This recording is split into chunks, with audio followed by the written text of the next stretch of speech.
Hoje, eu quero falar sobre filhos. Na ministração de hoje, eu quero falar sobre filhos. E falar sobre filhos, para nós, é um desafio. Por quê? Porque a pessoa que poderia dizer se eu fui um bom filho ou não, eles não estão mais aqui. Os meus pais, as minhas mães, as pessoas que me criaram, eles não estão mais aqui. E outra coisa é que eu não posso mentir. Eu não posso falar para vocês aqui algo em que eu ao menos não tentei viver. É verdade ou não é? Eu não posso falar para vocês serem o que eu não fui. Amém? Eu não posso falar para você ter uma intimidade com Deus que eu não tenho. Então eu tenho que te tentar levar a algo em que eu vivo. E nada mais do que isso. Eu não posso dizer para você algo que eu não vivi. E a pessoa que poderia dizer se eu fui um bom filho ou não, Deus já recolheu, Deus já levou. Que foi meu pai, a minha mãe, que Deus levou em 2005. E meu pai, que Deus levou em 2017. Dia 21 de novembro de 2017, Deus recolheu meu pai. E também o pastor Isaías, que eu vivi um bom tempo na casa dele. Deus levou, mas tem a pastora Eliane. A pastora Eliane pode dizer se eu fui um bom filho ou não. Amém, gente? Então, depois do culto, vocês perguntam para ela, e aí, isso que ele falou é verdade? Tá? Ela vai poder dizer. Amém? Pastor Elias, a gente era tudo piazote lá, né? Amadurecemos junto. Então, depois vocês perguntam para eles. E como referência, eu quero usar o livro de Lucas, capítulo 15. Está escrito assim. Eu vou ler ali no telão. E chegavam-se a ele todos os publicanos e pecadores para o ouvir. E os fariseus e os escribas murmuravam, dizendo, esse recebe pecadores e come com eles. E ele propôs uma parábola, dizendo, que homem dentre vós, tendo 100 ovelhas e perdendo uma delas, não deixa no deserto as 99, e vai após a perdida, até que venha achá-la. E achando-a põe sobre seus ombros e rejubilando.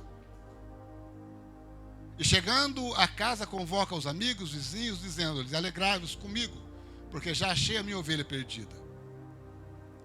Digo-vos que assim haverá alegria no céu por um pecador que se arrepende, mais do que por 99 justos, que não necessita de arrependimento. Ou qual a mulher que, tendo 10 dracmas, se perder uma dracma, não acende a candeia, vai à casa e busca com diligência até achar? E achando-a, convoca as amigas e vizinhos, dizendo, alegrai-vos comigo, porque já achei a dracma perdida. Assim vos digo que há alegria diante dos anjos de Deus por um pecador que se arrepende. E disse, um certo homem tinha 2 filhos. E o mais moço deles disse ao pai, dá-me a parte dos bens que me pertencem. E ele repartiu por eles a fazenda. E poucos dias depois, o filho mais novo, juntando tudo, partiu para uma terra longínqua. E ali desperdiçou os seus bens, vivendo dissolutamente. E havendo ele gastado tudo, houve naquela terra uma grande fome e começou a padecer necessidade. E achegou-se a ele um dos cidadãos daquela terra, o qual mandou para seus campos para apacentar porcos. E desejava encher o seu estômago com as bolotas que os porcos comiam, e ninguém lhe dava nada. Igualzinha a peça que o menino acabou de fazer. Tornando em si, disse, quantos empregadores de meu pai têm abundância de pão, e eu aqui pereço de fome? Levantar-me-ei e irei ter com meu pai, e dir-lhe-ei, pai, pequei contra o céu e perante ti. Já não sou digno de ser chamado seu filho, faz-me como um dos seus empregados. E levantando-se foi para a casa de seu pai, e quando ainda estava longe, viu o seu pai e se moveu de íntima compaixão, e correndo lançou-lhe ao pescoço e o beijou. E o filho disse, pai, eu pequei contra o céu e perante ti, já não sou digno de ser chamado seu filho. Mas o pai disse aos seus servos, trazei depressa a melhor roupa, e vesti-lo, e ponde um anel no dedo, na mão, e a sandália nos pés. E trazei o bezerro cevado, e matai, e comamos e alegramos-nos. Porque esse meu filho estava morto e reviveu, e tinha se perdido e foi achado, e começaram a se alegrar. Só até aí tá bom. Só até aí tá bom. Glórias a Deus. Amados, vocês perceberam que esse capítulo 15 de Lucas, ele fala de 3 parábolas, né? A primeira, ele fala das 100 ovelhas. O camarada, ele tem 100 ovelhas em um aprisco. Uma delas, meio rebelde, pula a cerca do aprisco e foge. E vai embora. E ele então, ele olha para as 99 e vê que elas estão bem nutridas, bem alimentadas. Ele não abandonou de forma alguma as 99 no aprisco.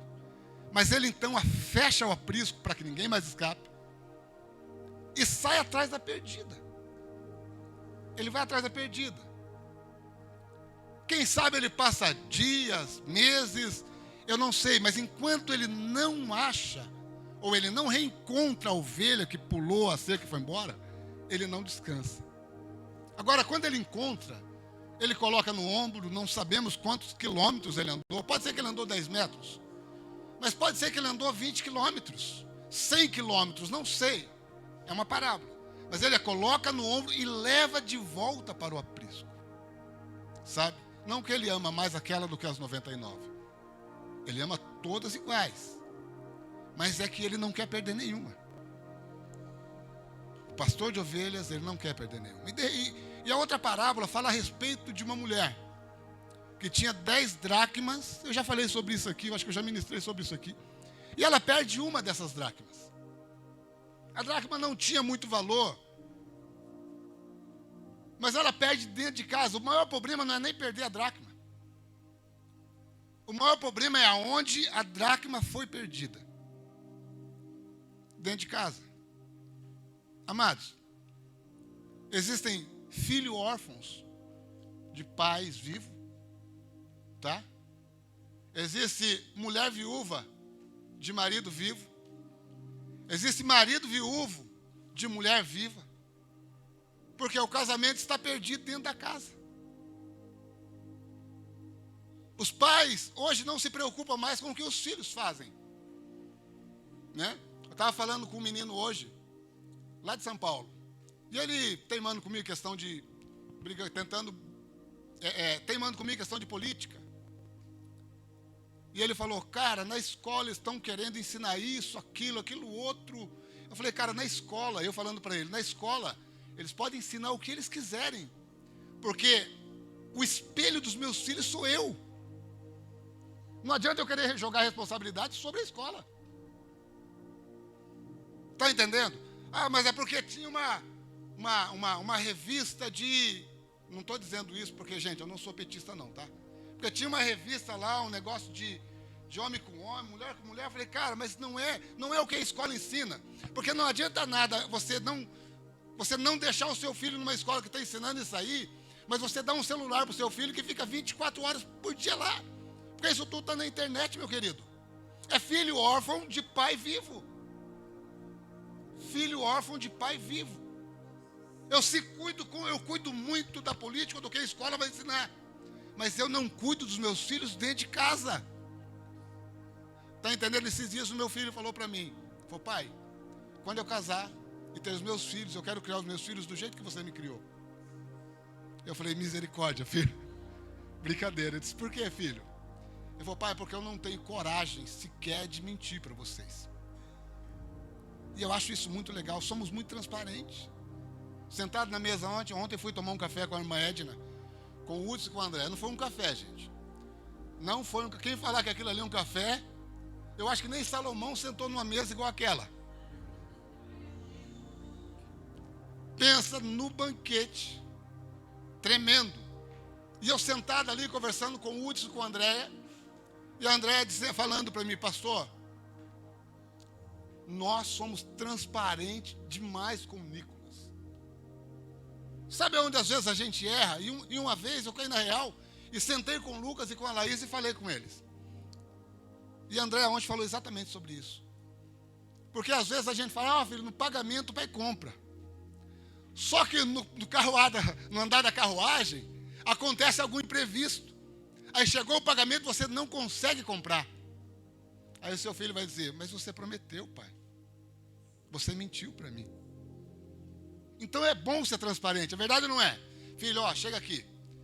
Aí um dia eu estava lá em Ribeirão Preto, num evento, numa conferência lá, e o meu filho ligou para mim, pai, queimou o meu videogame. Eu tinha comprado um Xbox para ele, tinha queimado.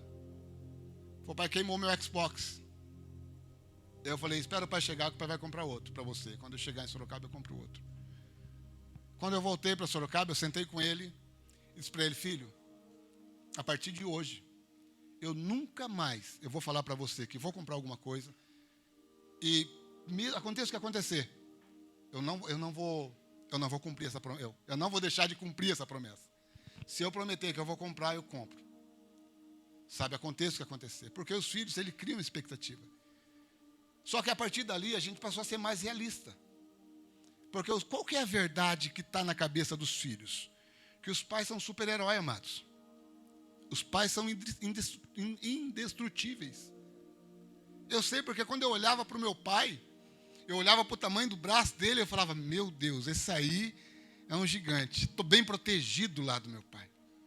Qual é a criança que o pai está ali embaixo, se eu chamar o filho de qualquer um, estiver ali, ó, a criança estiver em cima daquela coluna ali, ó, e eu estiver aqui embaixo, eu chamar, as crianças não vai pular. Mas põe o pai deles ali e fala, pode pular que o pai segura. Segura, sabe por quê? Porque eles confiam, eles acreditam no pai. Só que tem filhos perdidos dentro de casa. Dracma perdido dentro de casa. Né? Só que essa mulher, ela fez o quê? Teve um momento que eu vou, opa, perdi uma dracma. Aí ela acende a luz, varre a casa, muda os móveis de lugar, ela faz um sacrifício, trabalha incansavelmente até achar a dracma. Porque ela identificou, ela conseguiu identificar que havia uma dracma perdida. O maior problema é aonde está perdido. E aí tem um problema maior, é quando os pais, ou quando o marido, ou quando a esposa, ele não entende que está perdendo alguma coisa. Sabe que os filhos estão saindo do trilho, ou que o casamento está saindo do trilho, a dracma está perdida, mas eu não consigo. Aí, gente, aí o problema é mais grande. Mas essa daí não. Essa mulher não, sabe o que ela fez? Ela identificou que estava perdida, falou, não, eu preciso recuperar. E ela foi para cima, trabalhou incansavelmente até achar a dracma. Quando ela achou a dracma, ela falou, gente, agora é a hora de comemorar. Vamos fazer uma festa. Chamou os amigos, vizinhos, parentes, fez uma festa e comemorou porque ela tinha achado a dracma. E a terceira parábola fala de um filho. As duas parábolas foi só a introdução, né? E a terceira parábola fala de um filho. De um filho ingrato. Eu fiz uma pergunta para o Lucas esses dias e fiz uma pergunta para a Simone. A moda agora é os filhos quererem ser independentes. É verdade ou não é? Os filhos dizem, pai, a hora que eu criar uma independência, eu vou alugar um apartamento, eu vou morar sozinho. Não é desse jeito? É a moda. Aí eu perguntei para o Lucas, Lucas, deixa eu te fazer uma pergunta. Por quê? Os jovens pensam assim, porque eles querem liberdade. Na cabeça deles é liberdade. Aí eu perguntei para o Lucas, Lucas, você acha que o jovem que pensa assim hoje não é o mesmo jovem que vai colocar o pai no asilo quando o pai estiver mais velho? Aí o Lucas, a princípio, disse que não. Mas aí eu perguntei para ele, se o jovem acha que não tem liberdade com o pai enquanto o pai é novo, enquanto o pai trabalha, enquanto o pai luta por ele, você acha que ele vai ter paciência com o pai quando o pai estiver velho? É o mesmo filho que vai colocar o pai no asilo depois e vai passear com um cachorro na praça. Porque hoje está assim, os filhos colocam o pai no asilo e vai passear com um cachorro na praça. Não é assim? E esse camarada, esse filho, era um filho ingrato, porque se você ler a história, esse menino tinha de tudo em casa. Ele tinha de tudo em casa. Só que ele não estava satisfeito com o que ele tinha em casa. Amados, e ninguém toma uma decisão dessa sem ser influenciado por alguém. Eu tenho certeza que esse menino foi influenciado por alguém.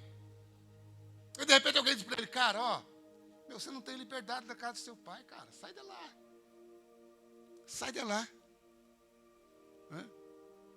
Você tem condições. Se o seu pai te dar a sua parte da herança, você vai conseguir comprar o seu apartamento. Se o seu pai te dar a sua parte da herança, você vai conseguir comprar o seu carro, a sua moto. De repente o menino foi influenciado assim. E aí ele chega no pai e diz, pai, eu estou insatisfeito com tudo isso aqui. Eu não quero mais viver aqui, eu quero ir embora. E eu vejo um pai, são 3 personagens nessa história, e eu vejo um pai bem compreensivo. E ele respeita a decisão do filho, porque o pai não tinha obrigação de fazer. Mas ele respeita, filho, é isso que você quer? É. Mesmo com o coração partido, eu vou deixar você ir. Porque fala a verdade, gente. Os pais querem que os filhos casem e morem perto. É ou não é? Para ficar perturbando o genro e a nora, né?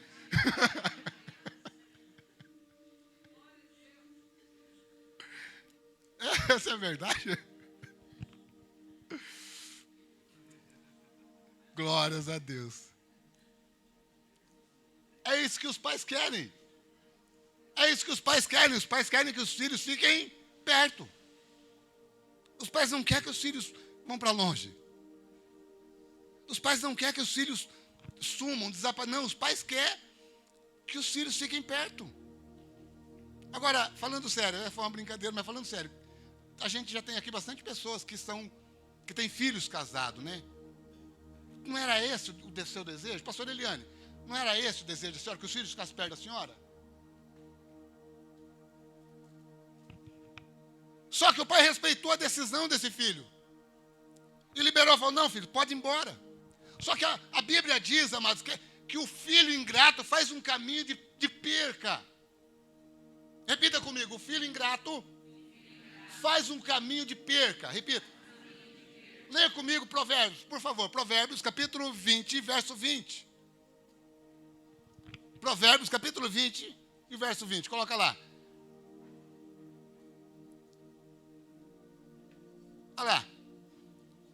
O que amaldiçoa seu pai ou sua mãe, apagar-se a sua lâmpada em negras trevas. Você quer ver outra coisa? Êxodo, capítulo 20, verso 12. Coloca lá para nós, Êxodo, capítulo 20, verso 12. Sei que você que é bem conhecido, demais de conhecido esse texto. Honra o teu pai e a tua mãe para que te prolongue os seus dias na terra, que o Senhor teu Deus te dá. Entenderam? O que honra pai e mãe, amados, ele tem longevidade na terra. Mas o que desonra, ele se amaldiçoa, ele faz um caminho de perca. Faz um caminho de perca. E esse menino, ele fez um caminho de perca. Ele fez um caminho de perca. O que aconteceu com ele? Porque quando o menino diz, pai, eu quero a minha parte da herança, a herança se divide com o pai vivo ou com o pai morto? Então ele queria que o pai dele morresse. Ele virou as costas para tudo que o pai dele tinha feito por ele. Amados, você sabe quantas noites, até alguns pais aqui que vão ser pai de primeira viagem, algumas pessoas que vão ser pai de primeira viagem, e pode se preparar. Porque você sabe quantas noites o seu pai ou a sua mãe já passou acordado por causa de você? Não sabe, né? Pergunte para eles. Pergunte para eles. Eu tenho a Laís, sabe, tem vezes que a gente, excesso de cuidado, né? Excesso de cuidado. Aí o menino começa a chorar, a criança começa a chorar e a gente se preocupa e tenta agradar e não para de chorar, a gente pensa que está doente, né? A minha filha fazia isso. Ela começava a chorar, e daí a gente fazia de tudo que ela gostava e não parava de chorar, nenezinha. Menos de 1 ano, acho que até 1 ano e pouquinho. Aí teve um dia que já era de madrugada. E ela começou a chorar, e eu falei para a Simone, ela deve estar sentindo alguma dor, não é possível. E ela chorava. E, gente, estava sequinha, sabe, já tinha trocado a fralda, e mamar não resolvia, brinquedo não resolvia. E chorava. Eu falei, meu Deus, essa menina deve estar sentindo alguma dor, não é possível. Era de madrugada, não tinha ônibus, estava sem carro também. Peguei a menina, troquei de roupa e falei, vou levar ela para o médico. Saí correndo com ela para a rua. Quando chegou na rua, ela parou de chorar. Só queria passear um pouco. Vai falar que foi só eu que passei por isso. Os filhos não fazem isso com a gente, Joel. Os filhos fazem isso com a gente. Sabe? Mas é preocupação, é cuidado. E a gente se preocupa demais. E aí a gente cuida demais dos filhos. E quando os filhos crescem, ele vira as costas e vai embora. Não quer nem saber, aí ele faz um caminho de perca. Aí nós estamos orando, jejuando, buscando pelos nossos filhos. Mas os próprios filhos fazem um caminho de perca às vezes. Foi o que aconteceu com esse menino. Porque enquanto ele não tinha gastado o dinheiro, ou a fazenda que ele pegou do pai, estava os influenciadores, né? Estava tudo lá. Que hoje o que mais tem é pessoas para influenciar. Agora tem até uma profissão, né? Influenciador digital. É verdade. Porque os caras influenciam. Quem lembra que quando a Xuxa decidiu ser mãe, não é mãe solteira a palavra, é mãe independente, né? Achou você mãe independente. Quem lembra? Só pela fama dela, mais de 100 mil meninas no Brasil na época se tornou mãe independente. Porque era fã da Xuxa, influenciador. Só que, vê se a Xuxa foi lá ajudar eles a criar os filhos. Não ajudou, gente. Muitas mães perderam a guarda dos filhos. Porque na hora de influenciar, tudo bem. Mas e depois? Esse menino, com certeza, ele foi influenciado. E enquanto ele tinha um recurso, ele tinha amigos. Mas ele tinha feito um caminho de perca. Ele ia passar por isso, não tem como. E o dinheiro acaba. Aí os influenciadores vão embora. Eles não têm mais o que fazer. Você não serve mais para ele, amado. Você não serve mais para ele. Os influenciadores foram embora. E lá fica ele. Bate na fazenda de um, bate na fazenda de outro, e não consegue trabalho até que ele encontra alguém que precise cuidar, que ele precise cuidar de porcos. Agora, pensa bem, em casa, será que esse menino tinha cama arrumada? Sim ou não? Será que esse menino tinha comida quente? Será que ele tinha roupa lavada? Tinha de tudo em casa, mas ele virou as costas para os seus pais. E não é só pai biológico.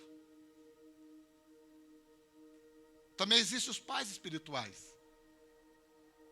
Você sabe quantas vezes o seu discipulador pediu uma direção para Deus para te dar?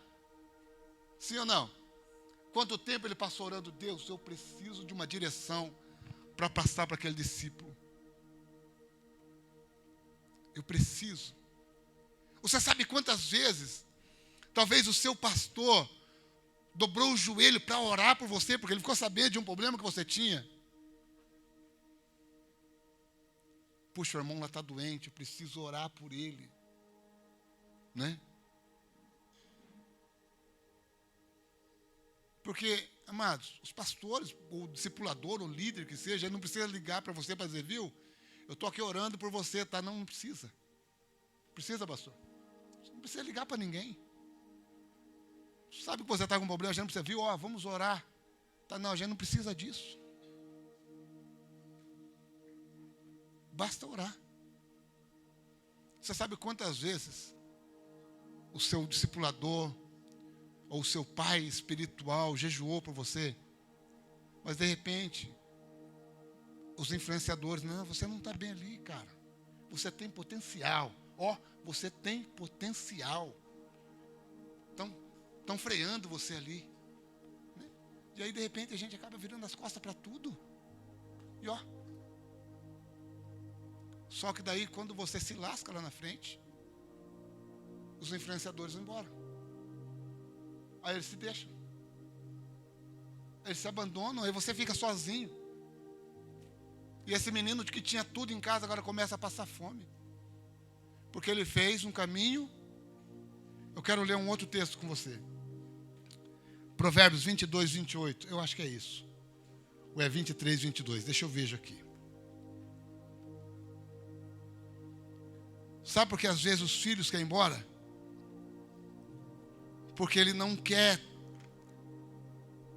viver num ambiente onde ele tem que prestar contas, onde ele seja limitado. De repente o problema desse menino é exatamente esse. Eu me lembro uma vez, amados, vou contar um segredo para vocês aqui que poucas pessoas sabem, mas eu vou contar. Quando eu morava aqui na casa do pastor Isaías, ele morava aqui onde é a Manaquides, eu dormia aqui onde é o escritório do pastor.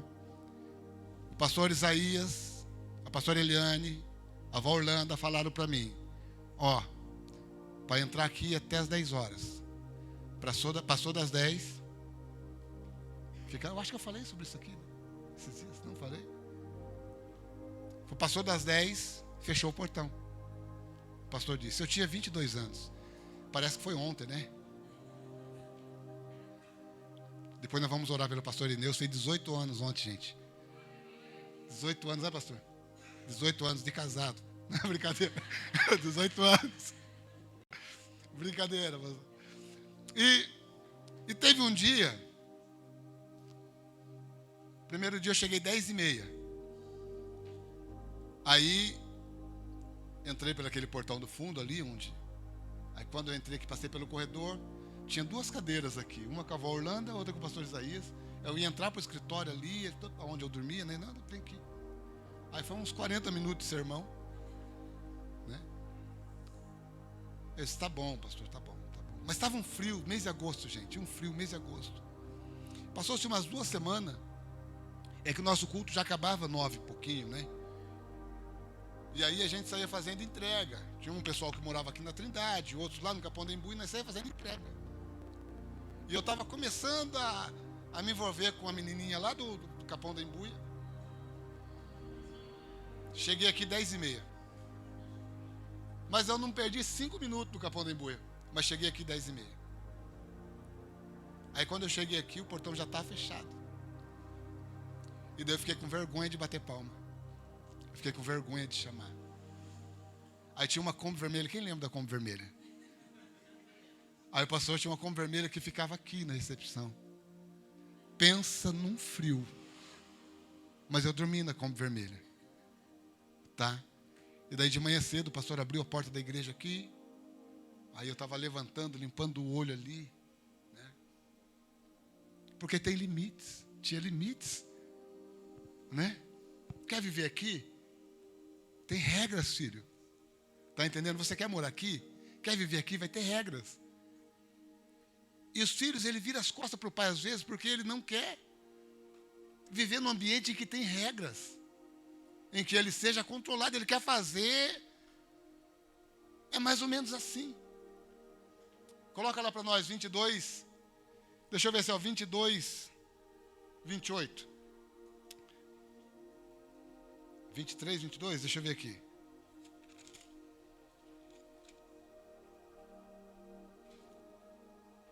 Não, não é isso não. É outro texto, é outro texto. É 22. Eu acho que é 23, 22. Deixa eu ver aqui. Eu acho que é 23, 22, né?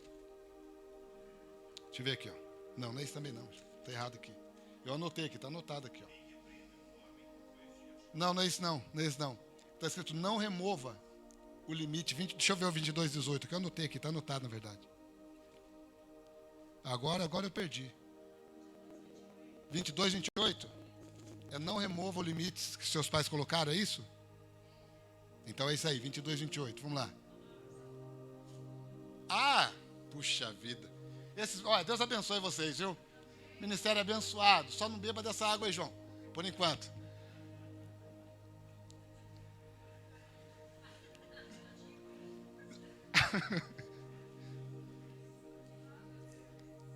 Ou beba dessa água aí, João. Não remova os antigos limites que seus pais te fizeram. Só até aí. Amados, algumas pessoas não entenderam, né? Mas a ver.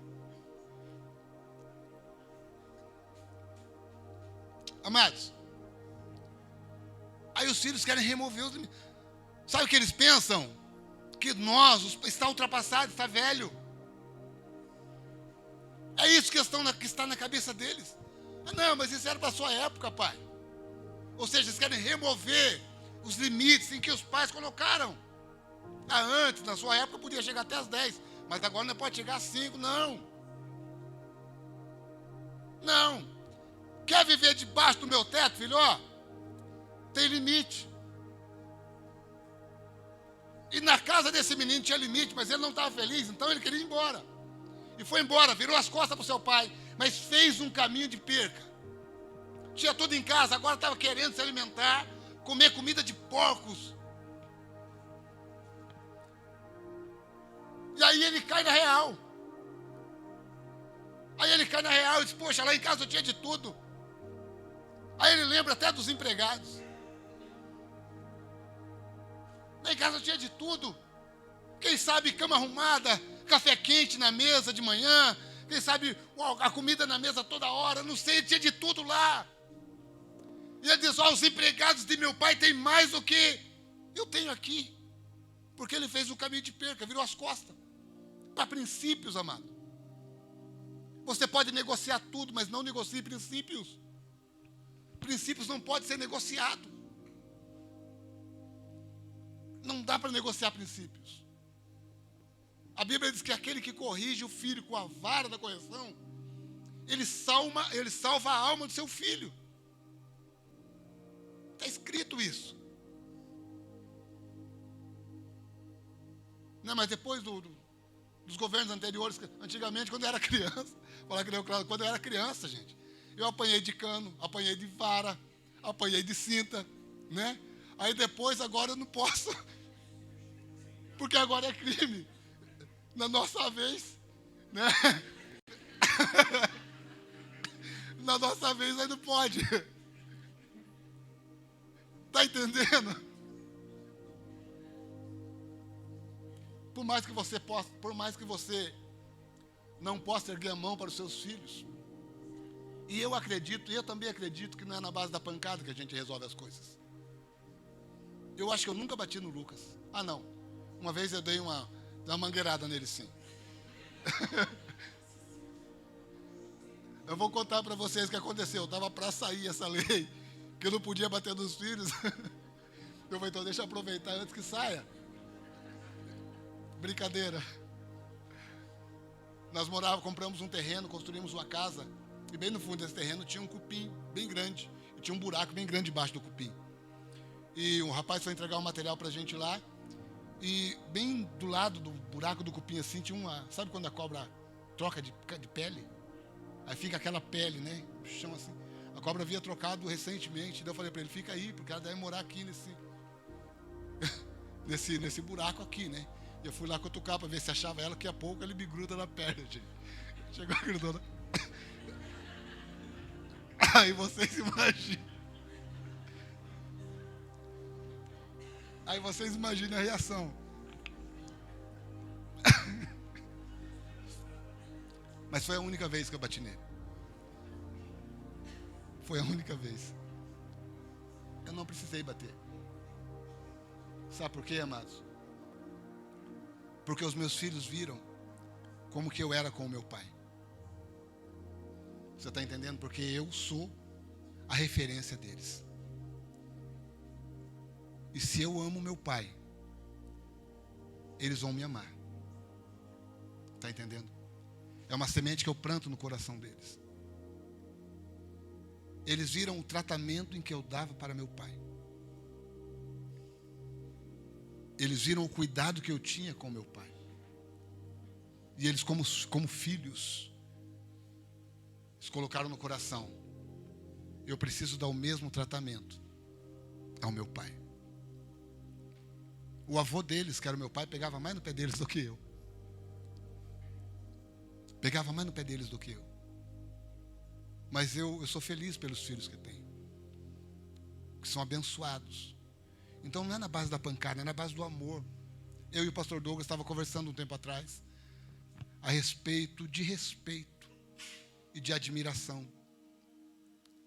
Você não implanta isso. Você não diz para a pessoa, você tem que me respeitar. Você conquista isso. Sabe? E o problema, amado, não é perder a dracma. O problema é onde ela está perdida. Nós estamos vivendo um tempo de avivamento, eu acredito nisso. Você acredita, sim ou não? E Deus vai trazer um avivamento para nossas casas. Precisa começar em casa. Você quer ver o avivamento? Olhe para mim. Olhe para o pastor Douglas. Pastor, pode ficar de pé só um minutinho. Olhar para a igreja. Olha para a igreja, pastor. Olha para o pastor Douglas. Pastor Eleisa, por favor. Pastor Douglas, pastor Irineu e pastora Eliana, pastora Adriana. Simone, por favor. Você quer ver o avivamento? Olhe para o rosto deles. Porque eles são a cara do avivamento.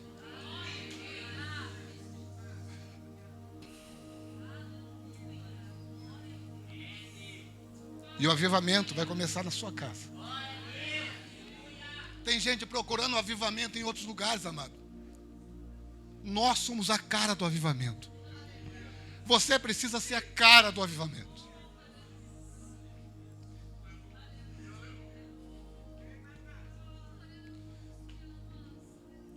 Jovens, olha aqui para a Fabiola. Levanta a mão, Fabiola. Levanta a mão assim, olha para a Fabiola. Vocês podem não ver, mas vocês já estão ouvindo os passos do avivamento chegando perto de vocês aí. Porque a Fabiola tem a face e a cara do avivamento. Está vendo o Ministério de Música? É a cara do avivamento, amados.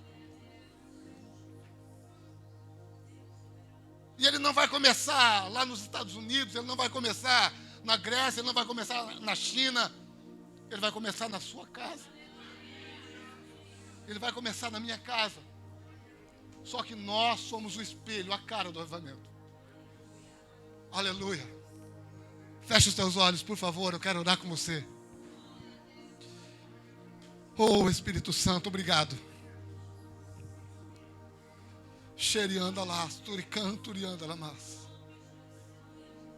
Espírito Santo, obrigado. Obrigado pela tua presença nesse lugar. E nós dançamos uma palavra profética nessa noite. Meu Deus, sobre a vida da tua igreja. E sobre as famílias, Senhor.